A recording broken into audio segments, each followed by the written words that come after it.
Hello, my name is Sister Rachel Benjamin, And I'm Sister Lisa Zalfa. and we're with the Servants of God's Love in Ann Arbor, Michigan. And this is iContact. Welcome. So we are doing a special time this month of asking questions that you have submitted to us. So the first question that we're going to answer is, what is discernment? So discernment is, this is a direct quote, is therefore a process of finding out what it is he wants to give you, referring to God. So discernment, it really goes between times of action and times of waiting. So there's acting and awaiting. There's things that we wait on to hear from the Lord, and there are things that we need to move in order to see what to do next.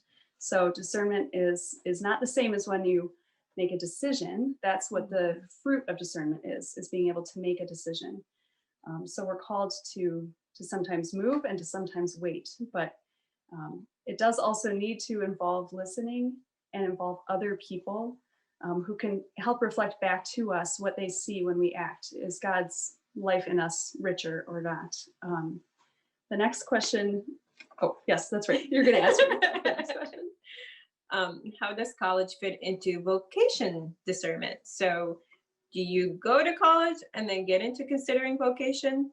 So these are kind of two different things. So when you go to college, you're considering your little v discernment. So it's your work. What do you want to do for your life?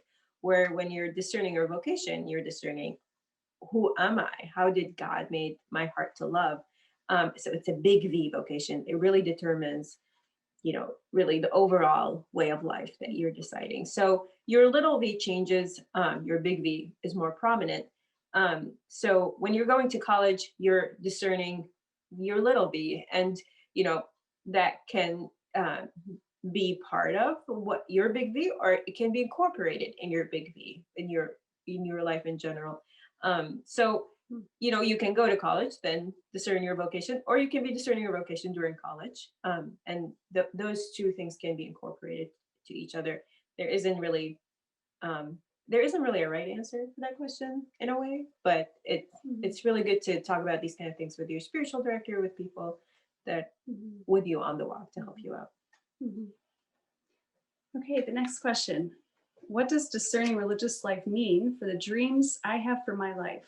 Are they on hold? Are they lost? Can I still pursue those things? And then in parentheses, even beyond family or job, more like bucket list items or ministry events that I want to participate in. So the call that we're able to hear as Christians over and over again, it's in the scriptures, right, is pick up your cross and follow me. Lay down your life and you will find it. Lose your life and you will find it. Abraham was invited, was called to sacrifice his son, which was his most cherished possession. I have found that it can help to make sacrifices that we wish we didn't have to make, but it doesn't cost us too much to make them ultimately. And doing it for the Lord, that as we make those smaller sacrifices, there will be big sacrifices that we need to make in life. And it helps really condition us or give us the muscle that's needed, the faith that's needed to know, when I give the Lord this, my preference here, I would rather go do this than that. If in a small matter, it's made me ready to see that that's such a good to do, and I can give a bigger matter to him. Because we get to see how much the Lord will not be outdone in generosity, and how much he just blesses the socks off of us when we give him small and large things. So the dreams might be put on hold, so to speak. I do want to just share briefly that there are things, so many things the Lord has in store for us. And if the tighter we hold on to something, the harder it is, in fact, the more impossible it is to receive what he has to give us. And that's an image I hope you're familiar with, but it does not hurt to go back to it. It's so important to hold things lightly and loosely. The Lord ends up giving us so much more than what we've given to him. Do you have any advice for those who are in a time of waiting to hear from the Lord what their vocation is, in terms of ways to get closer to God and know his voice, so that when he does call us in a certain direction, we can recognize his voice, and respond faithfully to his call. So yeah, like the question, the answer is kind of in the question, which is that you are, it's a time of waiting to hear from the Lord, right? And discernment, it's supposed to be a good chunk of time, right? Like, it's healthy discernment is done where you're taking your time in this process, you're engaging multiple people in it, you're, whether it's your spiritual director and a religious sisters or a community, and there is time that you're putting into it. So, and all that time you are learning how to hear God's voice. So we actually recognize that as we were doing discernment work, it's like there are people who are just starting the discernment process, and it's not, and it's just gonna take some time for them to get to, you know, the places where they can engage in the discernment deeply. So we decided to have this Bible study that runs 2 weeks after iContact with Sister Sarah Burdick. She's our superior, and it's all about hearing God's voice. It's called How to Hear God's Voice. So we really recognize that, you know, the basic for discernment, or a foundation for a good discernment, is being able to hear God's voice. So and honestly, you know, a big portion of your discernment is really your relationship with the Lord. So you're not really, I mean, it is a time of waiting, but also it's a time of building that relationship, right? It's engaging in the Lord and in a relationship with him. Because there's a reason why he wants us to enter into that process, because he also wants you to learn his voice and to know him more in the process, as he's telling you about yourself and your heart. Okay, how did you tell your family and friends, and how did they react? So I had a kind of radical conversion experience, or reversion experience, or more dramatic, and moved into a home that was a house for discernment. So not to a specific community, but it was just a wonderful opportunity to live in community with college age and other young women who were open to religious life and basically getting spiritual direction, going to adoration regularly, developing a prayer life more concretely.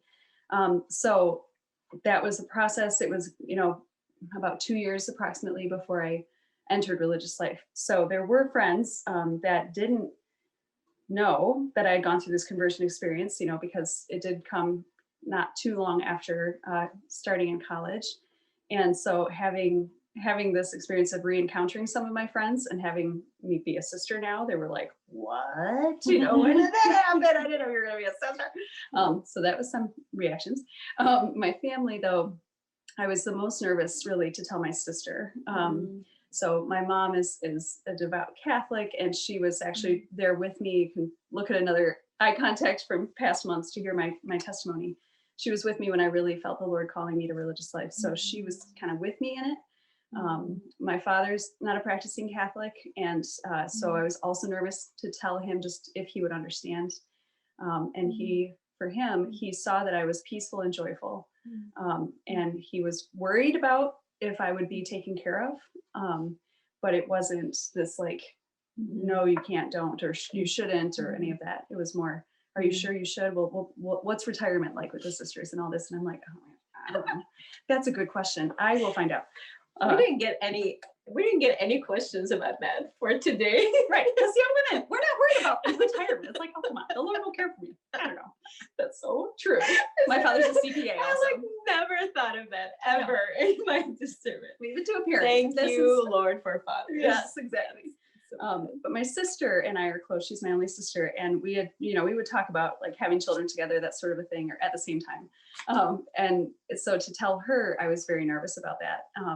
And it was a loss. It was a moment of grief. She lived down south, and I went to visit her for 2 weeks. My mom and I flew down there so I could tell her in person, and not over the phone or anything like that. And then I stayed for 2 weeks, and there were nights that we just stayed up late talking and sort of needing to acknowledge what wasn't going to happen. It was a time of loss. What I didn't know until after entering is all that I would gain in it. It appeared to be just a time of sacrifice, but so much has come. And my sister experiences the love of my sisters and feels that there's so much more support around her. And anyway, the relationship is solid. Yeah, but the reactions, it was a mixed bag. Did you visit lots of convents? And how did you know this was the one? So I visited, let's see, I ended up visiting 1, 2, 3, and this is the 4th. I think I visit 4 communities. And toward like maybe the last year of my discernment, it was between this community and another community. And I was kind of visiting back and forth between the two. And yeah, I mean, again, there's like another iContact where my testimony, my vocation story, click here, I'll put it in. But yeah, basically I visit 4. And then the way I knew it was here is when I was visiting between the 2 communities, the other community was lovely. It was beautiful. The sisters were wonderful, but I just kept kind of feeling like, I didn't feel quite called. I was convicted. I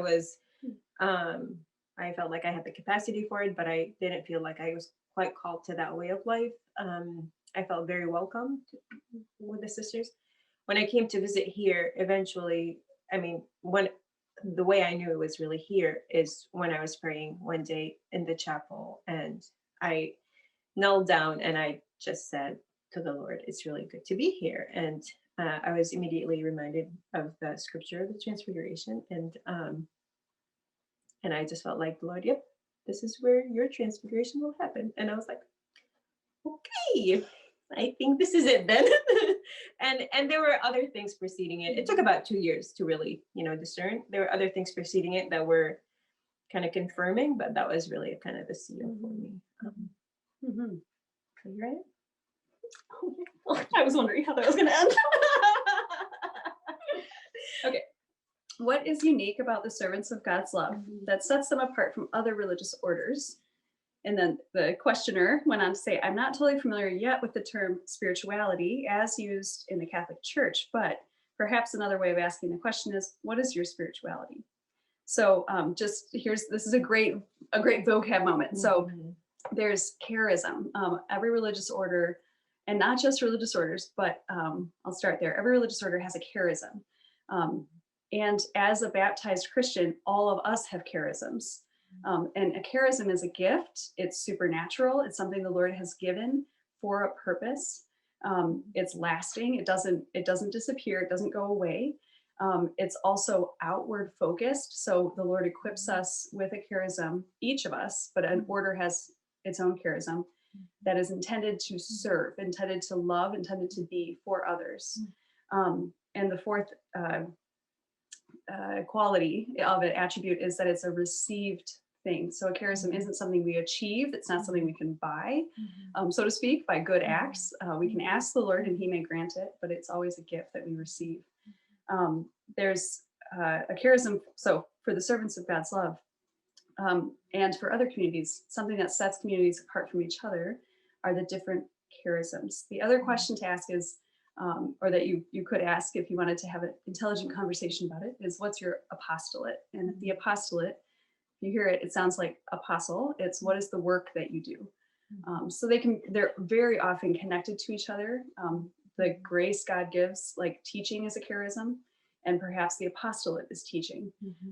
But there's still a distinction. One is supernatural and one is the doing, the using of that supernatural gift. He has called us to be servants of God's love, which means there is a way he has established our community to bring his love and to be a sign of how to love him in return through service, and bringing his love wherever it is he calls us to be. Amen.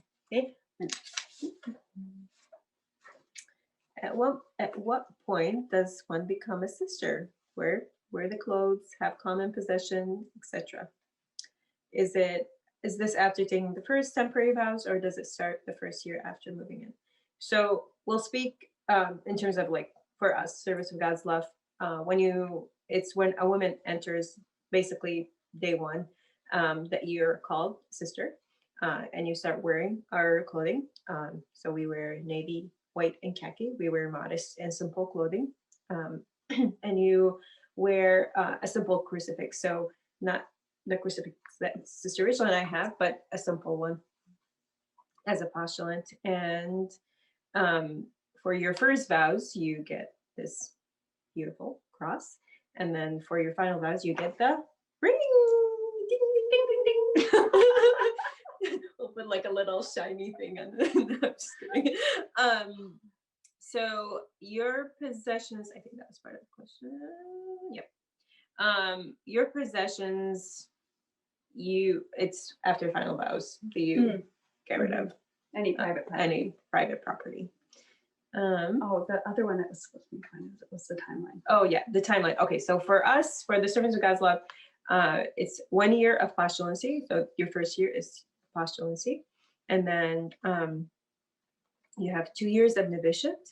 Then you take first vows, and then 3 more years of renewing your vows every year, and then you take final vows, and then ta-da, for life. And then you keep going. And you're not in your discernment, but in your ongoing formation. So another question. One of the vows is poverty, right? So what did you end up doing with most or all of your stuff before entering? So I got to have this really fun event where I had family and friends come over to my house. My mom helped me. I asked if she would just handle the actual sending off of things, because some things I was still pretty attached to. That prom dress, it was really pretty. These things, right? Anyways, but it was really fun because I just had, things set up in the living room, and everyone could just come over and take what they wanted, DVDs, movies, whatever kind of stuff I had. That was a lot of fun. There was like a box, I want to say, of clothing that I had set aside that I kept at my mom's house, that at my final vows or before my final vows, that got given to one of my younger cousins. But that I had kept so that if this was not where the Lord had me for good, for eternity, then I would have, an outfit I said, I want to save the things that I would get a job in and that I'd be able to find a husband in, because if I'm not called to servants of God's love, then I know I gotta be getting a good date. So anyways, so I had set aside those kind of clothes. Also, I had some money. And so before your final vows, you give your money away, you liquidate your assets basically. And that was a lot of fun too, to be able to decide where that could go. So. All right. And what other vows do you take? So we take obviously maybe not so obvious, but the vows that most religious take is obedience, poverty, and chastity.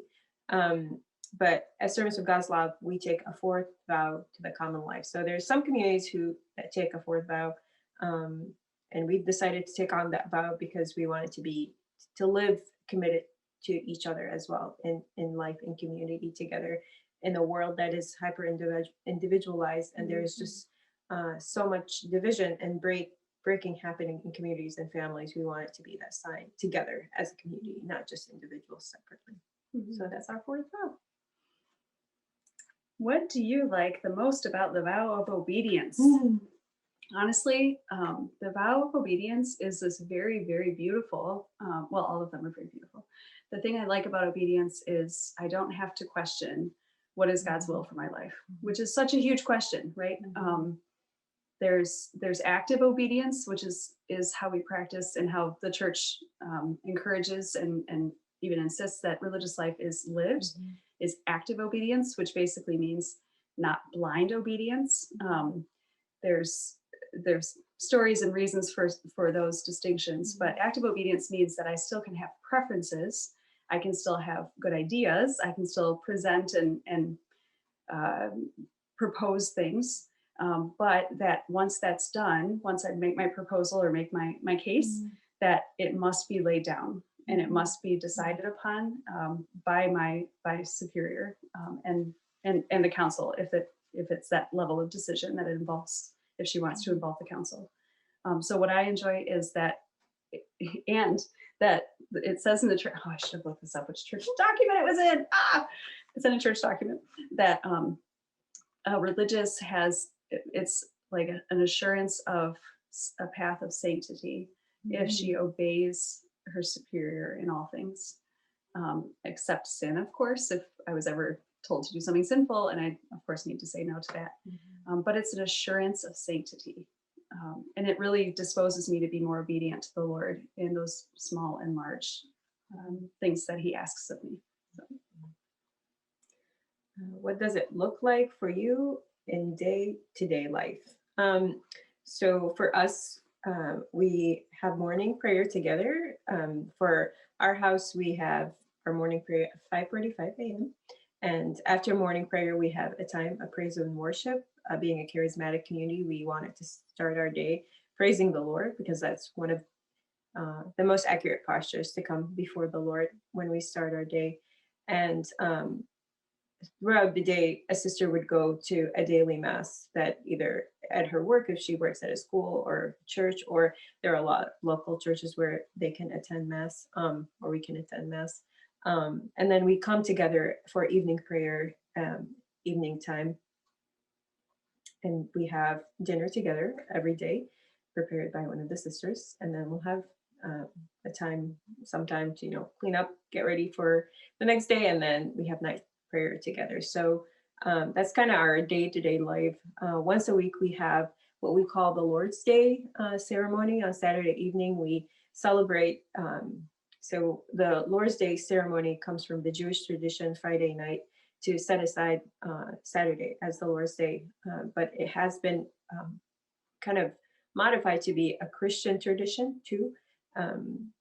So it's celebrated Saturday evening to set aside Sunday as the Lord's Day, because we take seriously the Lord's Day as it is one of the commandments. And so we don't buy anything, we don't spend any money, or go, out to eat or anything. We don't work at all on Sunday. We try to spend time together and time in rest and prayer.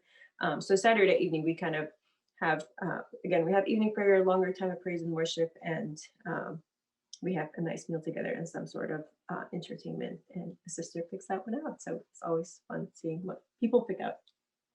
So that's the overall. That's our day-to-day life. Okay, so I think we can think end that's it. here. Thanks for I asking know all there- your questions. There's so many questions we can answer. We'll have to do take two. Bye-bye. Bye, YouTube crowd. Thank you for joining us for iContact. We started this event because we believe the Lord desires every woman to discern her vocation. Freely, peacefully, and joyfully. To attend the next iContact, Click the registration link in the description below. to watch the previous iContact, Click here, and did you know that we have a video about our community? and the trailer is right here. Don't forget to Subscribe and like our channel.